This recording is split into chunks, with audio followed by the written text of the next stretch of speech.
And I started to accept that I am doing hard drugs on probation and that I'm not invincible, right? As every teenager thinks. I'm like, Evan, this is going to end one of two ways, brother. You're going to die or you're going to go to jail. One of those sounds a little better than the other one, but I wasn't really planning for either of those things. And those are the routes. One of those is what I was heading down. Everything changed after that. I'm not saying it was perfect, but I made a decision that day that if I can't change for myself, I got to change for the people in my life that love me and care about me and have had my back. My guest this week is Evan Transue. Evan's a dedicated mental health advocate. He's a public speaker, and he's the host of Health Detective podcast. In our conversation, Evan shares his personal journey of really overcoming panic attacks and depression and eventually substance abuse, and how all of these experiences led him to become this advocate for mental health. We talk a lot about the impact of societal stigma on mental health and how this really influences someone's understanding of their own journey through mental health. Evan's experiences, which he shares with total honesty and bravery, underlines the importance of understanding different coping mechanisms in dealing with these particular struggles. Whether you've experienced mental health struggles yourself or simply interested learning more about this topic because you know people in your life that might be facing similar struggles, Evan and I hope this episode leaves you feeling a little less alone and hopefully more inspired to help others or understand how others are moving through their lives. Before we jump into this episode, I wanted to thank Tracy and Emily for supporting 2 episodes every single month on the Patreon feed. This is super helpful for production costs and hosting and all the things that come along with podcasting that I didn't really realize before jumping into this, but I'm so thankful for the support on Patreon. If you are interested in directly supporting the show, you can head to patreon.com/the Life Shift podcast, and you can learn all about the different tiers that are there. And I appreciate anything. So without further ado, here is my conversation with Evan Transue. I'm Matt Gilhooly, and this is The Life Shift. Candid conversations about the pivotal moments that have changed lives forever.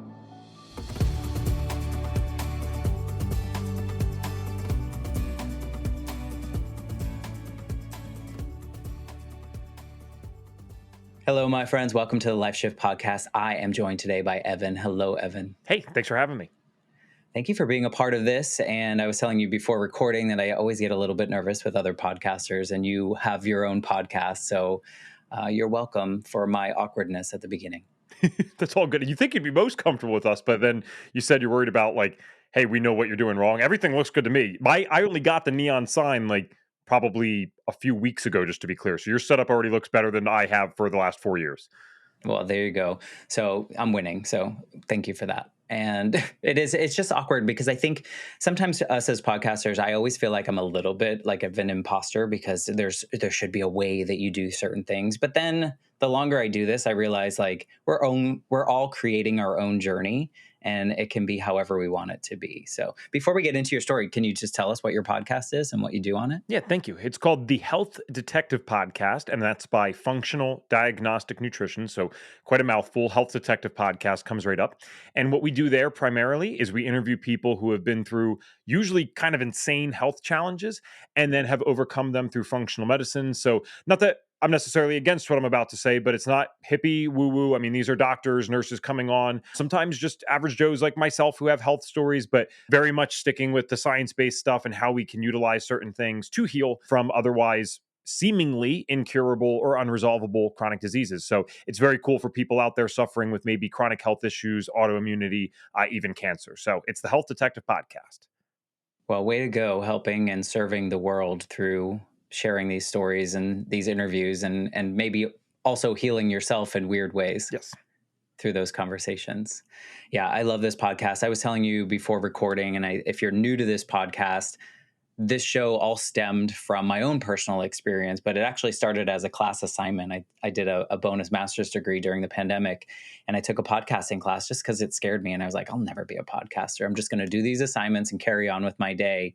And by the end of that class, I had launched like 9 episodes already and had these conversations, and I'm 130 into it now. And just the the feeling of how much I didn't know I needed this show to kind of heal the 8-year-old version of myself that had just lost his mother and felt so alone. And like I was the only kid with a dead mom and like moving through life in that way. And so now I get to talk to people like you who have gone through seemingly really hard moments in your life and found your way to the other side. And I just hope that there's someone out there listening now that hears your story, and maybe because of what you say, they feel a little less alone in their experience. Sure. That's so cool. That's how you got into it. That's awesome. Yeah, it all just kind of came about, and now I guess I'm a podcaster, which is really cool, and I'm super proud of what we're putting out there. So maybe before we get into your backstory, maybe you can tell us like who you are right now outside of the podcast, maybe, or as part of that. Yeah. So, in addition to the podcast, kind of everything that I do, I really love what you said, Matt, about how this is healing in a sense, because I'm a big self help person. I believe in a lot of these cute little quotes that are out there. And one of my favorite is that the final stage of healing is using what happened to us to help others. And through that, we do heal ourselves, which is amazing. So, everything that I've chosen to do with my life since this stuff started out so young, I actually found my careers were all just parts of my passion mixed together. So, yes, I do the podcast for functional diagnostic nutrition, FDN. I own a small business with my fiance. So, we do functional medicine there, red light therapy, other alternative treatments. And then one of my biggest things over the last 6, 7 years of my life is I public speak. So, I speak on mental health issues to kids, mostly late middle school and high school, some college sometimes, but mostly high school, and then the parents as well. That's not an uncommon thing for me to do, like the parents later in the day if I talk to the kids earlier. And I'll probably focus actually more on that mental health journey today because I had physical health diseases or physical health issues as well. But the mental health stuff is kind of the thing that I believe anyone can listen to that and hopefully take something from it. And that's one of my favorite things to do. So I'm a public speaker, not like cheesy rah rah motivational, but I share real stories, give real encouragement to ask for help, and just let them know that when you're in the middle of something, as it sounds like you've been through quite a bit, right? We don't always know when we were in the middle of that there is a future, there is another side to this. So I'm trying to be that real life embodiment that, hey, I was like you. It might have even been worse for me. Maybe it was worse for you, but we can relate well enough.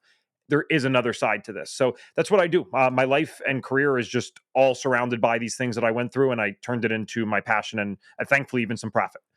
It sounds very fulfilling and necessary. I think that, that age of people that you're talking to, like kids and teenagers, it can be really confusing because I think you feel like you have to be a certain way. And then if you feel not that way, you feel bad about that. And then they introduce the shame. And there's a lot of things that go on at that particular age. So I'm sure what you're doing is maybe not on the surface getting in, but it's probably planting some seeds for them and helping them move through their life. Do you find that things are changing a little bit post pandemic, that people are more receptive Yeah. or less? So it's funny that you asked that because I did, 6, 7 years I started before the pandemic. And it was like the oddest thing because, of course, I would never wish for the pandemic purely selfishly career wise. It's like we blew up. It sucked in the beginning because they forced you all on Zoom and it felt weird from a speaking perspective. But as soon as those places felt safe and comfortable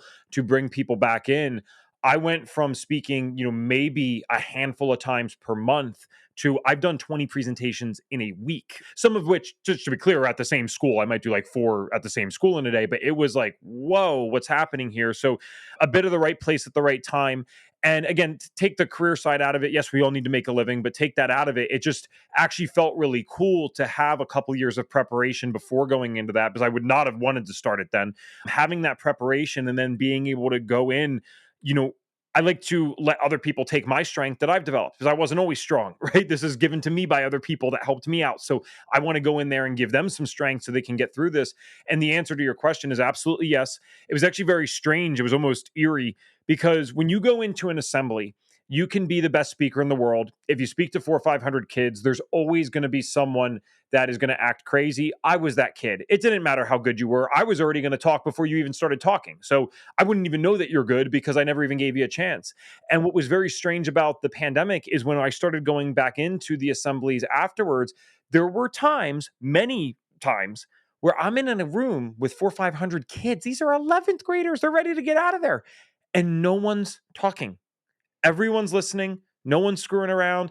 And some of that I think was just they were in a very weird social part of their lives because like they haven't really talked to each other in person for a year at that point. But the other side was when you do public speaking, you learn how to make something intriguing from the very beginning to let people know what you're going to talk about. I think so many of them related to those first few paragraphs that I shared in my speech that they're like, okay, maybe I give this guy a chance and listen. So for better or for worse, yeah, it was definitely more received post pandemic. Still is.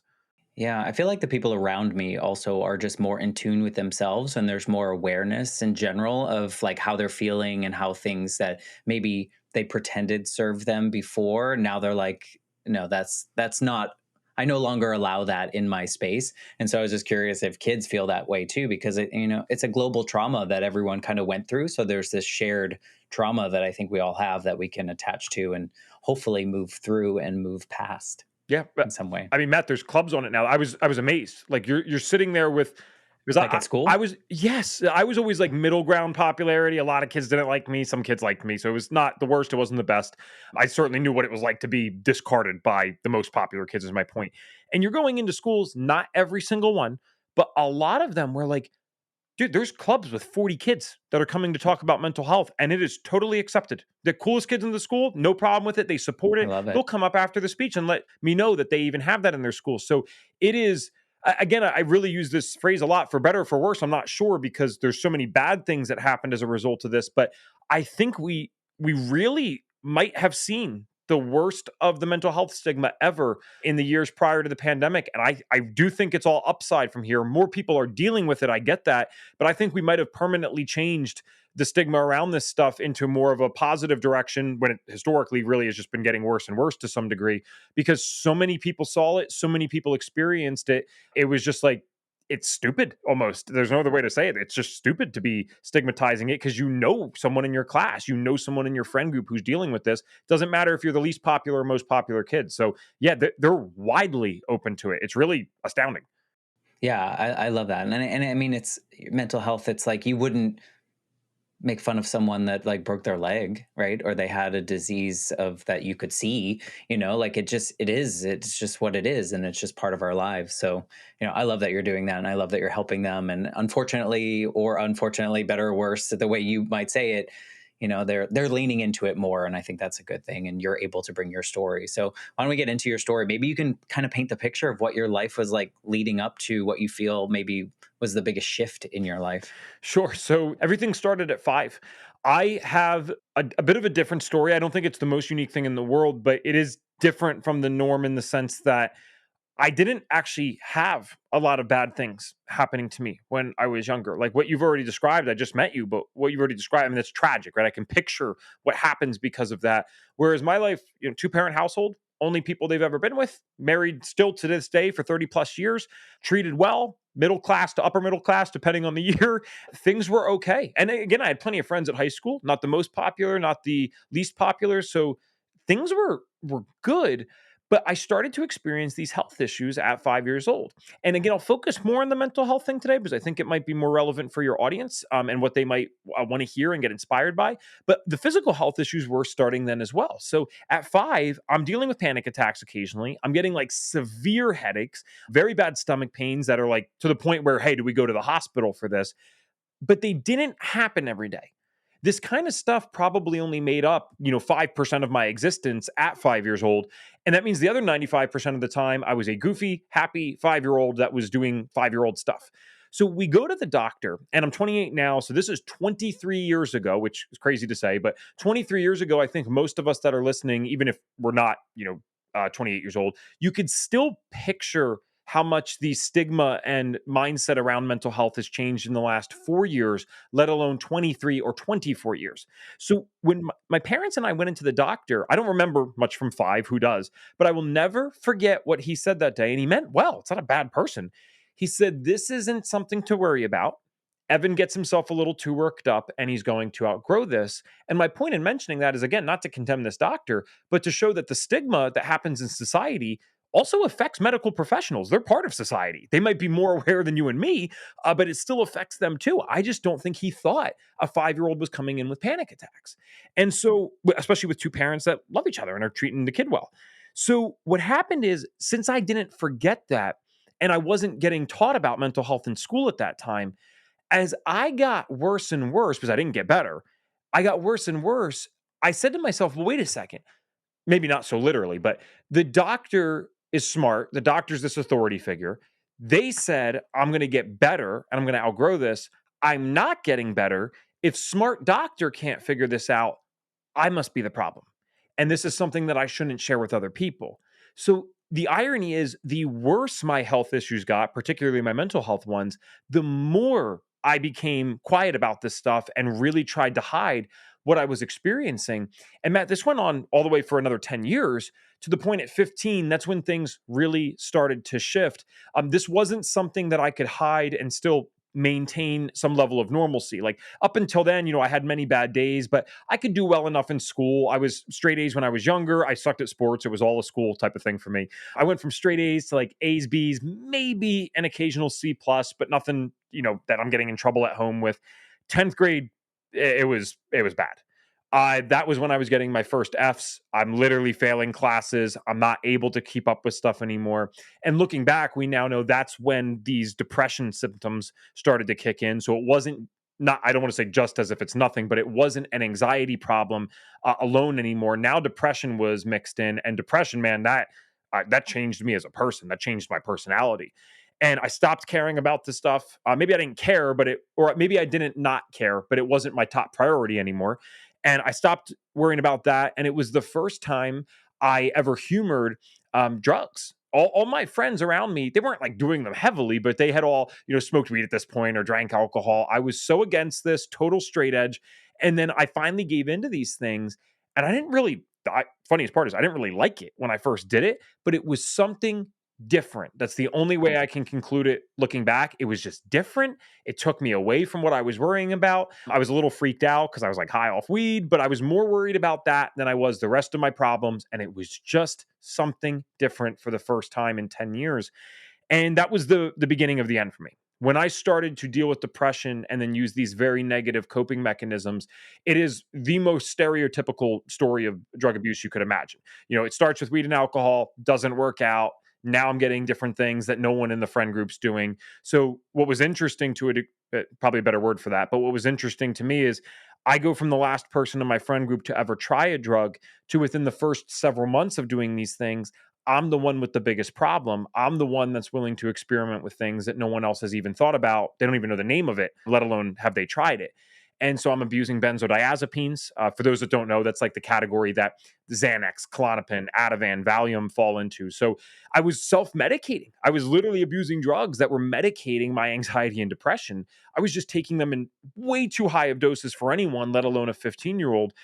And it didn't go well. I was just curious. Do you think, I know you brought us back to 5 years old. Do you really feel that masking and hiding it kind of heightened everything to that 15-year-old point? Or do you think it was more of a natural progression and that doesn't really play into it? Because I think there's something when we're thinking of my own experience, like I pretended that I wasn't grieving for 20 something years. And I know that blew up in my face as well. So I'm curious if you see that pushing down and thinking about that from 5 years old to 15 heightened everything that you were experiencing and wanting to escape. Excellent question. And I mean this seriously. I'm not just trying to avoid it. I actually think it's both. And the reason is because, from my functional medicine perspective, which, we may or may not get to in depth today, it doesn't really matter to me, but I don't deal with these things anymore. I've not dealt with them in years. And a lot of that was getting my health under control and figuring out what we're doing wrong in today's world.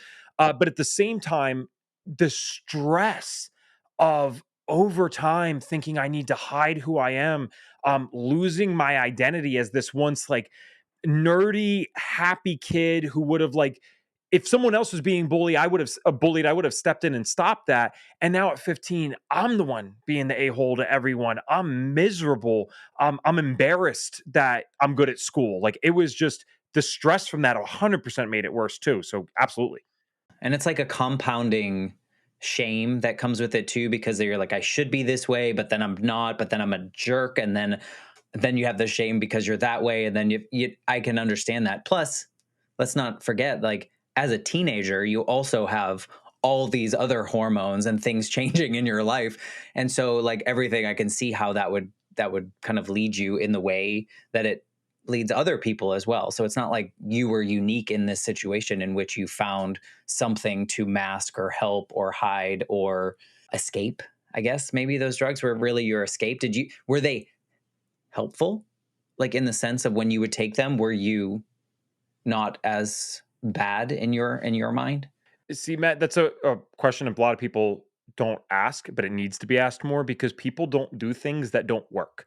And I think there's a lot of ignorance around drug abuse and why people do these things. You didn't just do it because you were bored and then you continue to do it. Oh, it's not working, so I'm going to use it every day. That doesn't even make sense, right? So, what you just asked, I think people need to be more open to because drugs weren't the problem. They were a piss poor solution to my problems.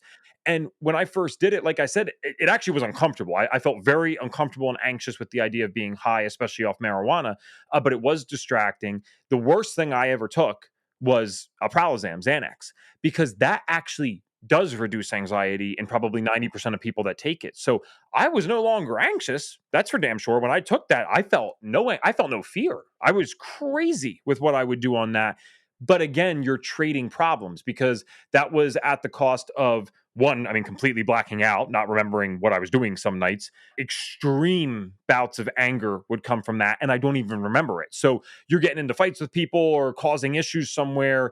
And then you wake up the next day and they're like upset or someone's saying something to you and you have to play it off like you even know what the hell they're talking about and take responsibility for something you don't even remember that occurred. So, But then you run from that too, of right? course, Then you of just take more course. Xanax or you take more whatever to kind of mask that, right? And it just You're living becomes in a your own cycle world. of some sort, Yes. right? Right. And then at some point they don't work, right? Maybe, or they don't do as good of a job of hiding things and then you add other things or try new things, or is this just you were seeking out things just because? No, the second option, or the second thing that you proposed is you nailed it, right? You start with weed, right? And you smoke it all day, every day. And then it almost just feels like you're getting like zoned out. It's not even that you're high anymore. So then the Xanax gets mixed in. You need higher and higher. The one major problem with that drug, even from a legitimate Western medicine therapeutical side of it, is you build a tolerance to it rapidly. I mean, if you take that at a normal dose for 2 weeks straight, you'll already find that the same dosage is not doing what it did on day one at day 14. So it's very scary. And there's a lot of controversy around using that for a variety of reasons. That's why they were intended to be used short term. But so what I did is like, okay, that would work. Or maybe I couldn't get it because it was kind of hard to get at 15 where I lived. And so I started trying these different things. Like I actually didn't like drinking that much. I never did. It felt weird to me. Not even anxiety provoking. It's just like I didn't feel good. I got a headache easily, stomach upset. I couldn't handle it. But I'm like, oh, well, wait, if I, smoke weed and take some Xanax and drink a shot or two with it, now I can potentiate, I didn't use that word at the time, but potentiate these other things that I'm taking. It's a new combination, new feeling. So, yeah, it's like I try to take more and more, but the goal, and I didn't admit this at the time, but looking back, it's obvious. The goal wasn't even to really get high. The goal was I wanted to black out because I didn't want to deal with anything. No, I mean that totally makes sense. I mean, at some point, does the anxiety grow when you can't find that blankness? Like I feel like at some point when you're used to these things, or you're trying new concoctions and stuff, then the thing you're trying to run from becomes the thing that's now part of your life, trying to get you to the next. Like I'm not trying to. I mean, it's not funny, but I mean, like it's ironic in a sense of like you're anxious, so you're trying to blank out, basically find a blank space, but then you can't reach it. So then you get anxious that you can't reach it and things just kind of snowball from there. That's what happens when you use, as I worded before, very colorfully, piss poor solutions. The reason that a solution is piss poor is because it inherently comes with problems, right? That's kind of the loose definition of piss poor problems, piss poor solutions. So that's the thing. Now you're in this cycle at one point where you're just focused on.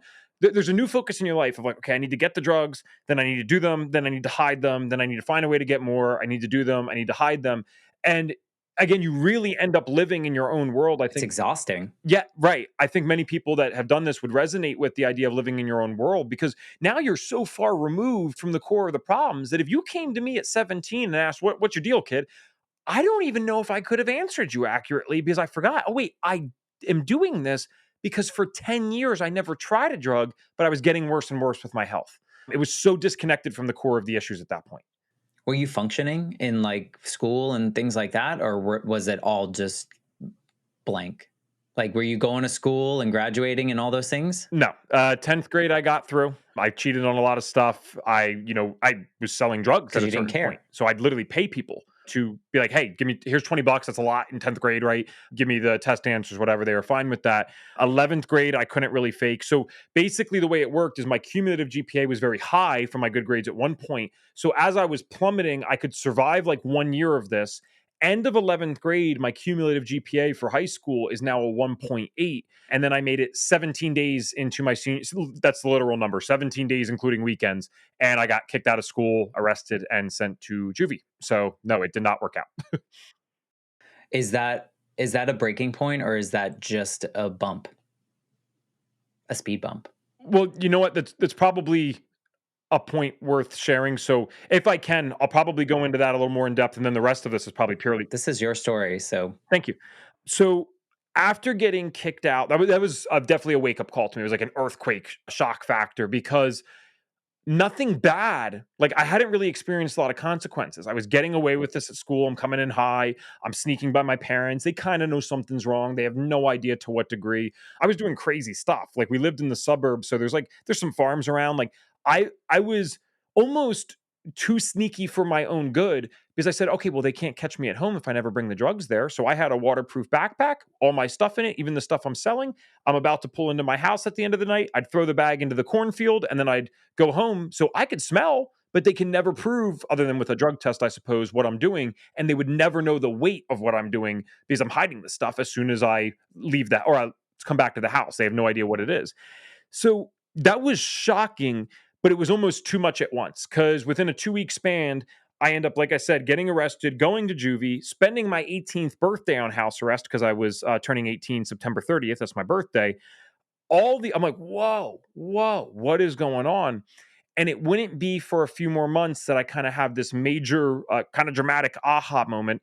So this all happened in September of 2013, and I'm on probation now. I've gotten off house arrest somewhere, probably like in late October. So they're giving me some privileges again.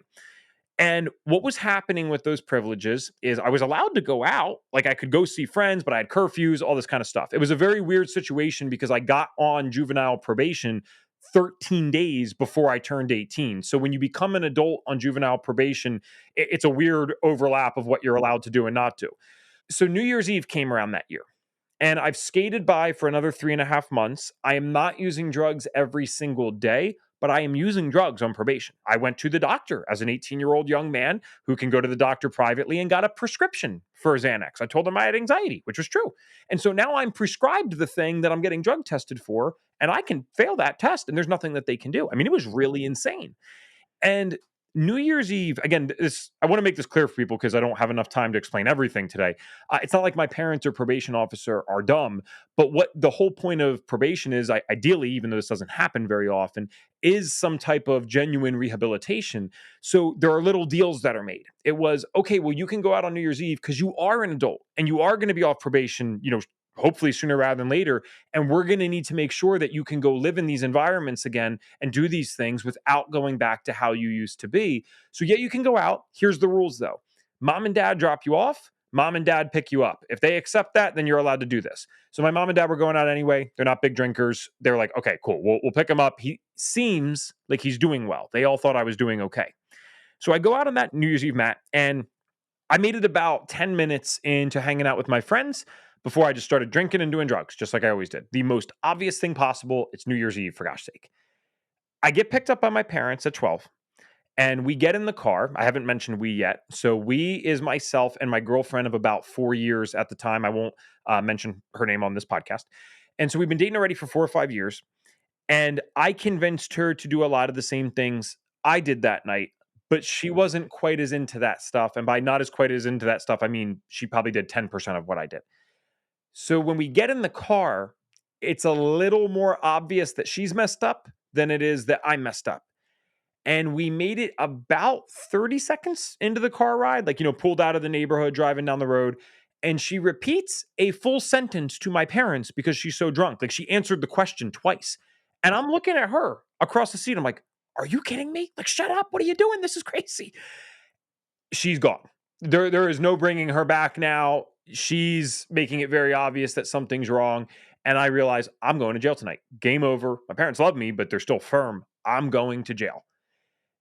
I have never seen them so mad in my life, still to this day, and I don't think I'll ever see them madder, thank God.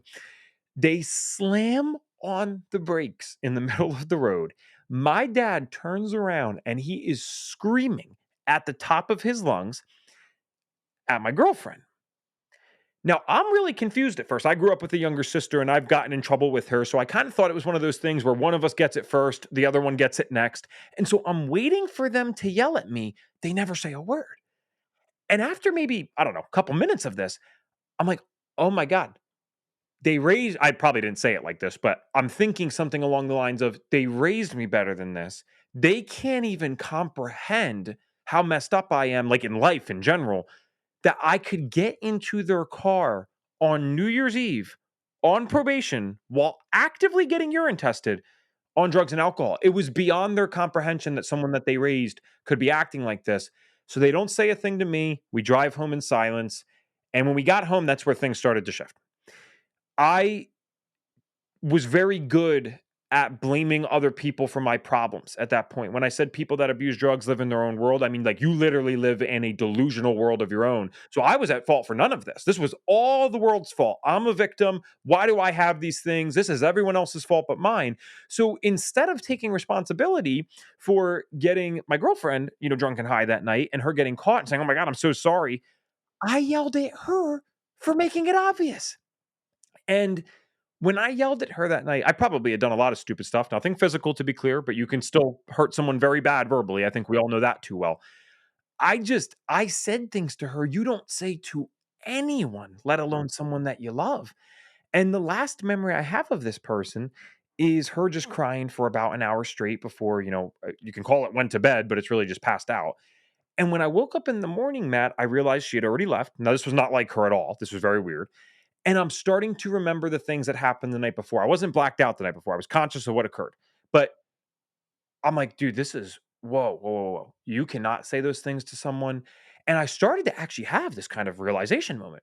I'm like, what are you even doing yelling at this person? You are on probation. She's like 10 notches out of your league, which for those on video, it's not saying much, but she's like 10 notches out of my league. She can go get any guys she wants. And she's sticking with you, getting picked up by your mom and dad on probation at 12 a.m. because she has your back for the last 4 or 5 years while you're going through all this. And you're not telling her a damn thing. Like, you're not really explaining what's happening.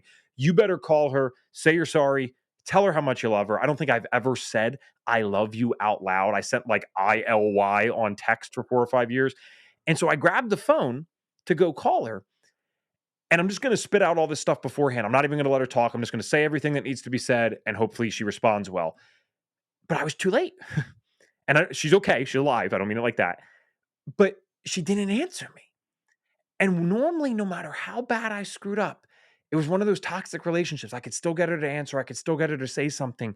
And it's the boy who cried wolf because I'm finally about to call and say something good after 4 or 5 years, say something productive. But that was just the last straw for her. So it was no more, we're not going to do this calling back and forth thing. I'm done. I need to get away from you. I would have had your back if you were willing to get help for yourself, but you're not even helping you. And now you're hurting me. So this is a dangerous situation. That was my aha moment. That's actually really what I speak about. And when I say an aha moment, I mean a moment where our self awareness comes back, where we've been walking through life with maybe a bad habit or a bad set of choices or an extremely bad set of choices, as was my case, for years and years, and there's no end in sight.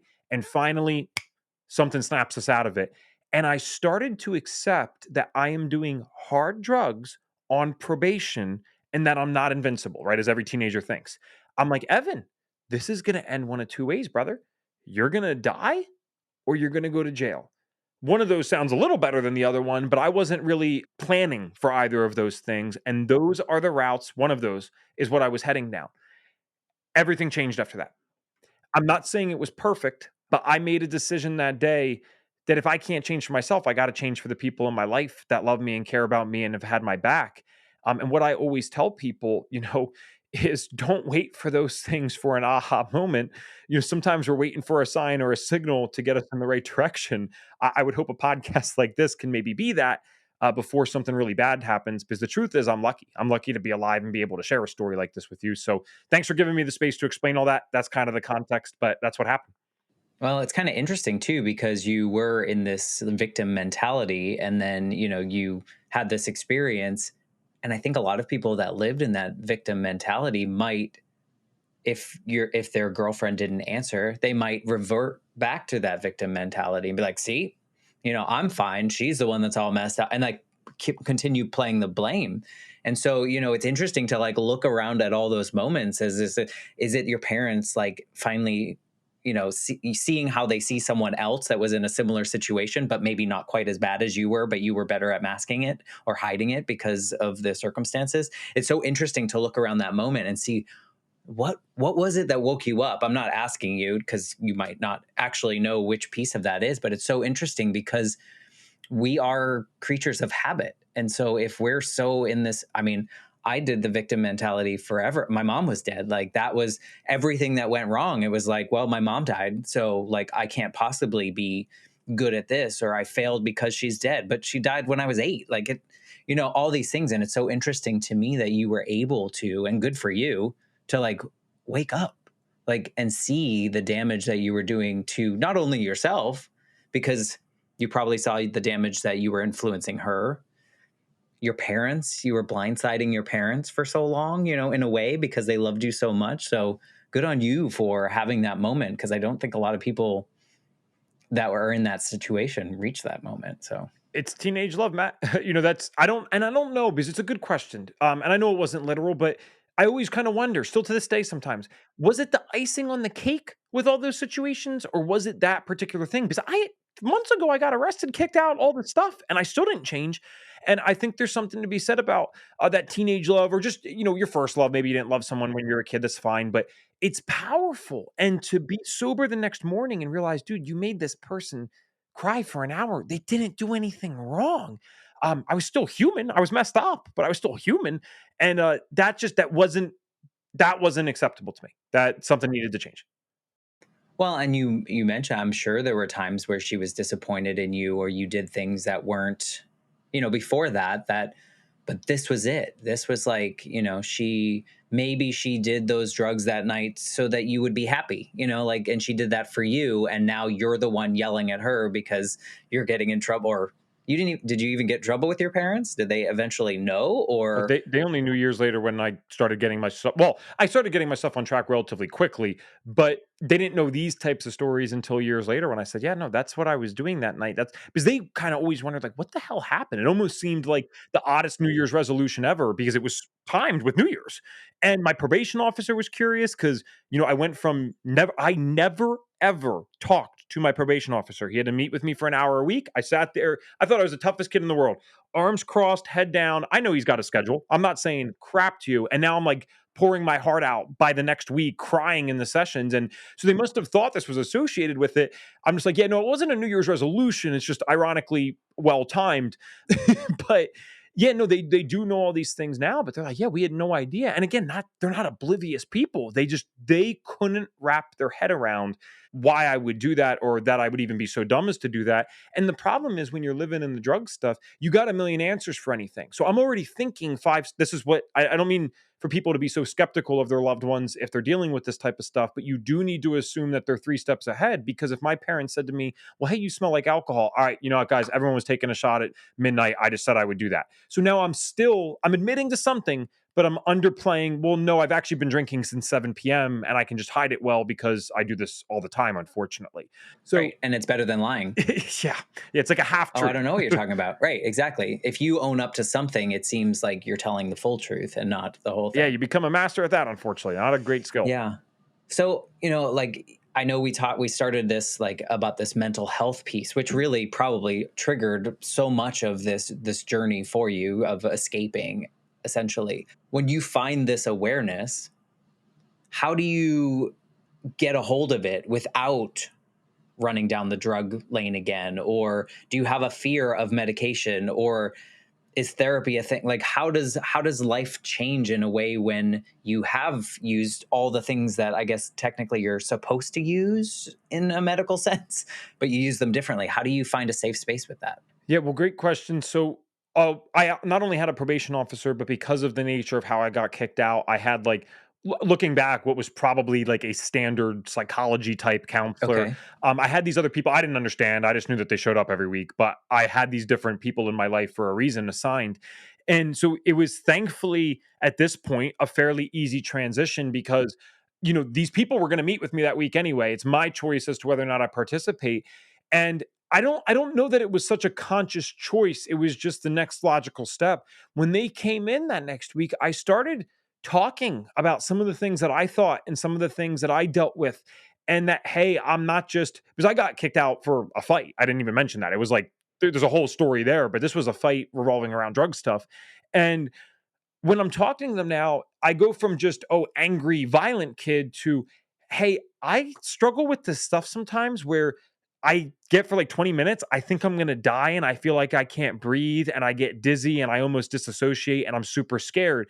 And they're like, I mean, a counselor can't diagnose, but he's like, hey, I think that's a panic attack.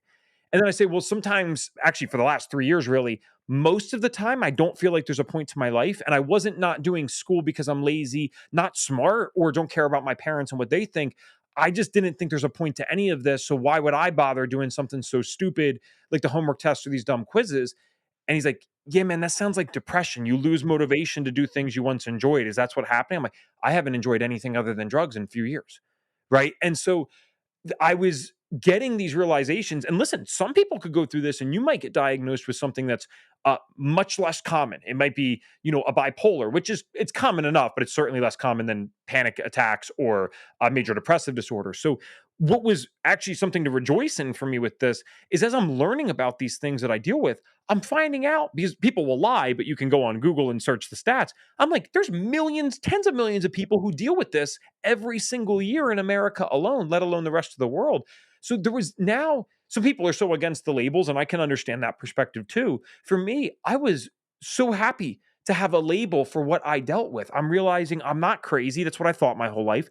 I'm not evil or lacking empathy because people don't understand this. Depression, especially in young males, you can almost overlap this with a lot of antisocial personality disorder things. You might not feel as empathetic. You might be engaging in like low level crimes and stupid drug abuse. So you're thinking that something's like genuinely wrong with you that can't be fixed. It's like, dude, you're depressed. You're miserable. That's why you're numb. That's why you're doing all this dumb stuff. And so it's not an excuse to go do those things, but to have that label was something I was happy about because the label had treatments. The label had things that other people have posed solutions to or posed support to. So I was like super happy to learn about this stuff. So I started talking with them. You weren't crazy. Yeah, I got around the right people. There was a lot of different things, but nothing's really that profound. I just started talking and then making one step at a time. Were these the first moments in which you vocalized some of these things, like in which like these words came out of your mouth? Because I feel like that is such like a release, and it sometimes can be overwhelming as well. Did you find comfort in that, or was it scary to start sharing like the vulnerability? I think like because it sounds like you were masking that for so long, but now you're just telling these people that life is hard. The the first time I can kind of it's hard to see yourself in the third person, but I can kind of see myself. I know myself so well back then. Red face, teary eyed, all upset. Because again, I'm going in. I know I need to talk, but I'm going in with the idea I had legitimately convinced myself for the last several years that I'm miswired. I'm crazy. I used all these different labels and words. So I'm admitting it finally, but I'm assuming that that's correct. I'm like, I'm basically just telling you I'm miswired and you need to do something with me. So I was extremely nervous at first, but genuinely, that actually became very rapidly soothed by the idea that, no, dude, you're not crazy or miswired. These are like things that a bunch of people deal with, and you've just never heard about it before. Not in depth. I wasn't educated on it. So first times were terrible, but as soon as I learned what these things were, I wouldn't say I was comfortable with it, but it was night and day difference from how I've been living for the last 13 years of my life. Is there an experience of shame that comes in when you realize that it could have been something that they could have helped you with early on? And I'm not putting this on you. I'm just curious if that's a feeling that, like, oh, perhaps I took the wrong route. Had I said this earlier, I could have changed, like those kind of things. Is there a piece of you that's like, oh shit, why didn't I do that to begin with? I've reflected on this a lot, so it's kind of hard when you're doing like I know we're not literally live, but still a recorded podcast, so I don't want to answer wrong. But my initial gut feeling, shame, no. Good. And it's easy to say this now, though. I guess 10 years in, that's why I'm really trying to think because when I look at this, I don't care what someone believes, God, universe, that's all fine to me.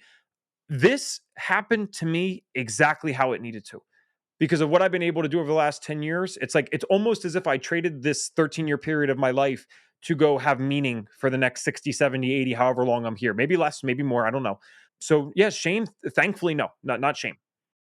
Yeah, I ask that because I think sometimes I guess I should say this. I look back at my grief journey and I'm like, what?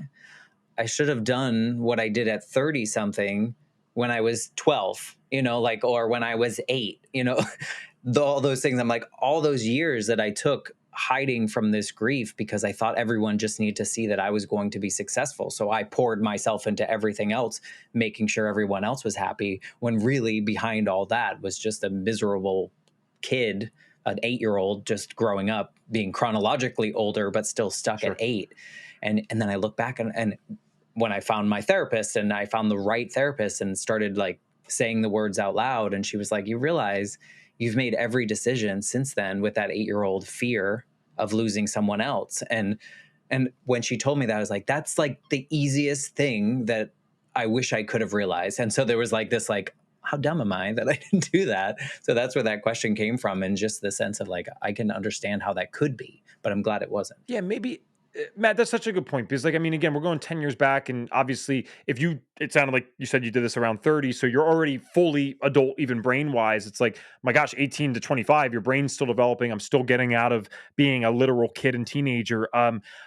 Maybe at the moment, especially since I definitely had embarrassment and shame around getting kicked out of school and stuff. So I'm sure in those initial moments, I was like, well, wait, I want them all to know I'm not crazy. I'm not violent. There's nothing wrong with me. I just needed to deal with this stuff and they'll never know. So, full transparency, and I've never really reflected on this in depth.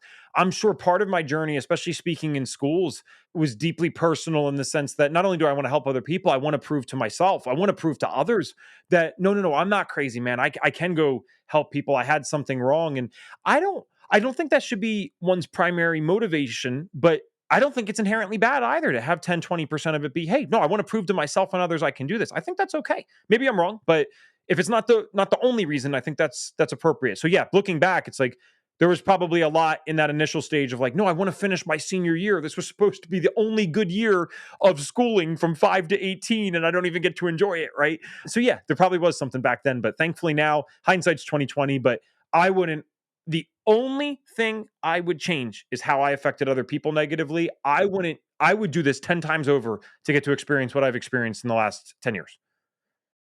And it's weird to say that, right? I think, like, on the surface, it sounds really odd to be like, yeah, I would go through all of that and I would hit all these bumps in the road. And I even look back at, like, I would not be this version of me had my mom not died, had I not struggled with grief for so long. And so, would I change it? Probably not. Do I have some like regret that I didn't fix it earlier? Probably, but I wouldn't be who I am. I wouldn't have formed these particular relationships that I have or have this opportunity to talk to you, whatever that might be. And so yeah, it's weird to like think of these like pretty shitty moments that were like, yep, I'd do it again. And I learned from it in a way that, is hopefully helping myself, but also helping the people out there. And it sounds like you are like daily helping these people move through their life and maybe avoid some of the things you did. Well, Matt, that's kind of what we were talking. That's how we started all this, right? We talked about turning that passion into a purpose, and using the final stage of healing is using what happened to us to help others. I over the last year, because my fiance and I we did get engaged during the last year, and so there was a lot of different stuff changing financially. I spoke. The most I ever spoke was Go a year back, March of 2023. The 5 years prior to that was like packed. And so I said, all right, I need some time off. I'm not going to do as many. So I only did like one a month, which was crazy because, again, I've done 20 in a week from pretty much March to June of that year. And I've only done some things here and there. And it's a very timely podcast because I'm realizing there is a hole in my soul, my friend, by not doing that. So I need to get back out there. And I'm working on that. But by taking that break, it really helps me reflect on how much doing what I do makes sense of all this. And I don't think that's bad either. I don't think it's bad to, rely on your mission and rely on your work. Not for a paycheck, but for the sake of getting some meaning and clarity to what goes on. Listen, I've went to presentations in schools, to be clear, where I've completely bombed it. Kids are screwing around and it didn't go well at all. I'm not the best speaker in the world. That's not what I'm saying. But you do enough of them, you're going to get lucky. And there are presentations, and this is one of the best ones ever, is in my hometown, my school district finally let me back in after like 7 years. I think I was 25. Well, no, damn, I was probably 26 when they let me in. So almost 8 years after this all happened. And an eighth grader at, well, I'll just say one of the middle schools that I spoke at, because there was several in the district, came up afterwards. This is like a movie. Said nothing else. I swear on my life, this is the truth. He grabbed my hand, eighth grade kid, shook it and said, "I think you just saved my life. Thanks for coming in today," and walked away. And that was it. When you have that, Job done. I can never speak again. Everything that you ever went through, you like, yeah, job done. You're right. Everything was worth it just to be able to do that one thing. If someone could go at 15 and tell me, I don't know if I would have had the mental capacity to comprehend this maybe at 15, but if someone said at 15, "Hey, I need you to hang in there because one day you're going to be the person where someone's coming up to you at 14, 15 and saying, you just saved their life. I just need you to hang in there." Again, you can't know that at the time, but looking back, yeah, I'll do that again. Absolutely. Yeah, no, I mean, that's a validation that your journey has all kind of come to this point in which it's like affirming that you're doing the right thing. You're on the right path. You're sharing your story and you're sharing the hard parts so that other people can avoid those hard parts. And like we assume, like, before you realize that maybe you had depression or maybe you had panic attack, before you realize there was names and things to these things, you just assumed you were crazy and like you needed to be fixed, when really there was just things that were, going on, and you needed to address those just as if you had broken your leg or you sprained your ankle or any of those kind of things. And helping other kids realize that, like, there are these things and they're okay, and they're just something that you work through with whatever help you need, whether that's actual medicine, whether that's working and talking and talk therapy and those kind of things, whatever kind of thing you need to find it, and making it okay for them. Because I think we assume this shame, like there's something wrong with us. And it's like, we don't do that. When we cut our finger, we're not like, "Oh God, something wrong with me." Like you deal with it and you fix it and you help yourself. So I'm glad you had that experience though, because I can't imagine what that felt like when you got back in your car and you're just like, damn, like, Yeah. it's like a wave. Yeah, I don't know if I can comprehend it still to this, because you're like, what does that mean? What does it mean when you say that? What were you gonna do? I don't know. I don't know. But And maybe he didn't know. right, yeah, it just makes it all worth it. That's cool. I don't even care if he's lying. It's still, it keeps you going because I mean, again, speaking to kids, the only worse audience than that is inmates. They're waiting for you to fail, my friend. They want you to screw up and do something stupid on stage. So when you just know even one's listed, I'll go through 50 bad presentations where someone's throwing something at someone else or rubbing boogers on their classmate just to get that one. So, and that's how it works, right? You even just, sharing your story and because people, they hold these things in for a while, man. They are ashamed of it and they're scared to share it. But I have another, again, walking self-help book here. One of my other favorite quotes that I actually put at the end of my book is the quote by Marianne Williamson, where she talks, now she's in politics, so I shouldn't even mention the name. It's not about that. This was years ago when I wrote it. But she says, as we let our own light shine, we unconsciously give permission for others to do the same. As we're liberated from our own fear, our presence actually liberates others. Ooh, man, I love that one. Like, it's so cool. And it encourages us just to live as ourselves and be our full, authentic selves. Because, listen, the bottom line is the greatest people of all time, the Buddhas, Gandhis, Mother Teresa's, Jesus's, they were all hated by someone. So no matter how good you and I are, Matt, we're probably going to be hated by some people. So we might as well just be ourselves, let our own light shine, because that's going to give other people permission to do the same. Well, it also makes life a lot easier if you can just be yourself and lean into it, right? And not have to mask things or not have to hide things. And just like, that first time you were honest with them and be like, these are the things I'm experiencing. Like after that aha moment, and you're like, this is it. And they're like, oh yeah, well, here's actually what's happening probably. Why don't we just look into that? And you're like, oh, I could have said this 5 years ago and, Yeah. like it would have been a different path. But, we all take these paths for whatever reason, but it sounds like you're doing good things with it. You kind of jumped the gun on my final question, but I'm still going to ask it.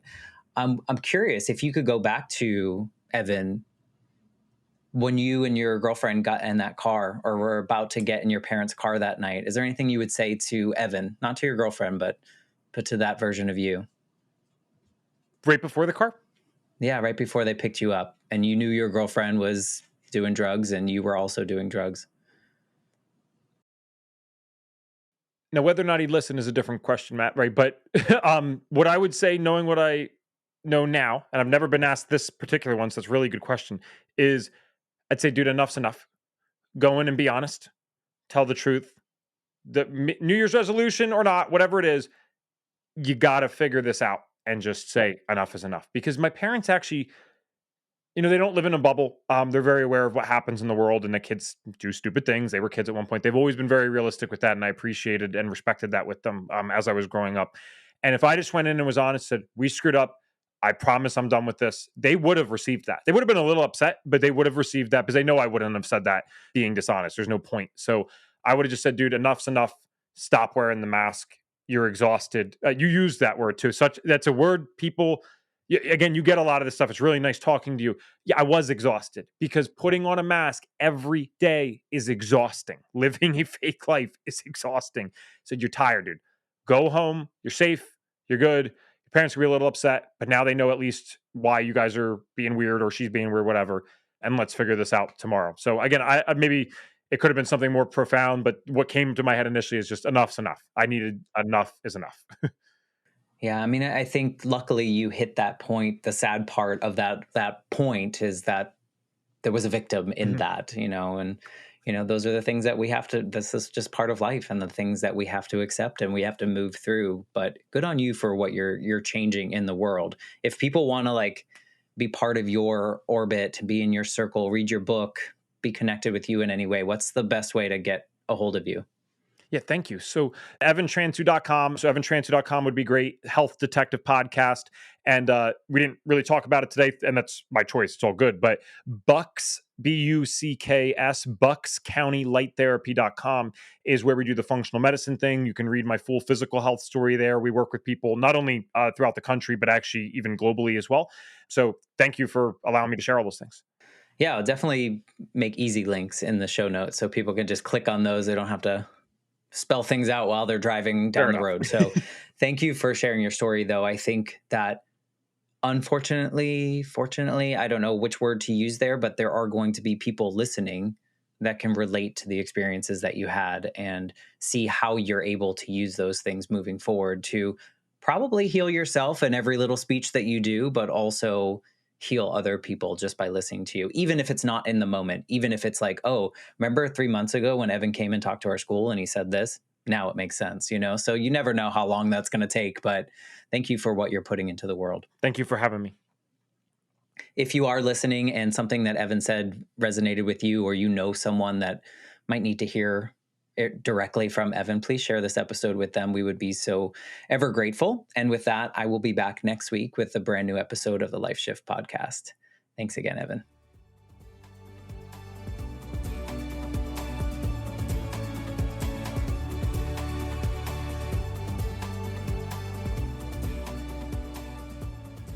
For more information, please visit www.thelifeshiftpodcast.com.